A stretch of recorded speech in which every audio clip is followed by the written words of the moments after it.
ወቅቱ እጅግ በጣም ቀዝቃዛና ብርዳማ ነበር።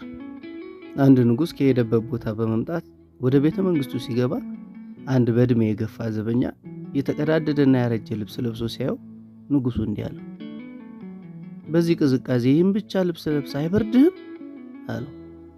ሽማግሌው ዘበኛም እንዲህ ብሎ መለሰለት፣ ንጉሥ ሆይ ሌላ የምለብሰው ልብስ የለኝም፣ ብርዱን ከመቋቋም ሌላም አማራጭ የለኝም አለው።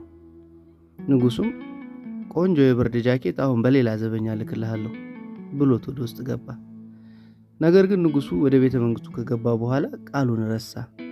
በበነጋው ሽማግሌው ዘበኛ ብርዱ ስለበረታበት ሞተ። አጠገቡ አንድ ወረቀት ነበር። ንጉሡ ከፍቶ ሲያየው በተንቀጠቀጡ እጆች የተጻፈ መልእክት፣ ንጉሥ ሆይ እስከ ዛሬ ብርዱን ችዬ ኑሬ ነበር። ነገር ግን የገባህልኝ ቃል ኃይሌን ወስዶ ገደለኝ። የማታደርገውን ነገር አደርጋለሁ ብለህ ቃል ስትገባ ያንተን ቃል የሚጠብቁ ሰዎች ምን ያህል እንደሚጎዱ አትርሳ። መቼ የሕይወትን አቅጣጫ እንደምትስቱት አታውቁም። ከመቻል ወደ አለመቻል፣ ከመሄድ ወደ አለመሄድ፣ ከመናገር ወደ አለመናገር። ጠዋት ሲሮጥ ያየኸው አመሻሽ ላይ ስትሮክ መታው ብላችሁ የምትፈሩትን ነገር ቤት ሊገባ ይችላል። ቀጠሮ የሰጣችሁት ጉዳይ ቀጠሯችሁ ጋር ሳትደርሱ ሕይወት ሊያመልጣችሁ ይችላል። ልትተላለፉ ትችላላችሁ። ውስጣችሁ ያለውን ነገር ሳትናገሩ ሕይወት ሊቋረጥ ይችላል።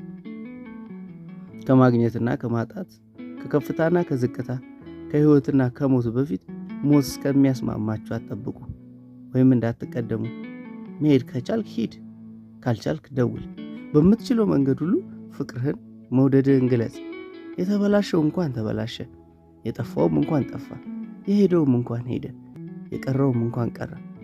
እኔ ጋር ካለው ቁስ በላይ እኔ የምፈልገው፣ ለእኔ የሚያስፈልገው አንቺን ነው በላቸው። ለእህት፣ ለወንድም፣ ለአባት፣ ለፍቅረኛ፣ ለጓደኛ ትክክለኛው ጊዜ አሁን ነው።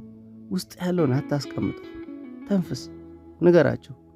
በሚለዋወጥ ሕይወት ውስጥ የማይለዋወጥ ፍቅራችሁን ቀን ሳለ ተናገሩ።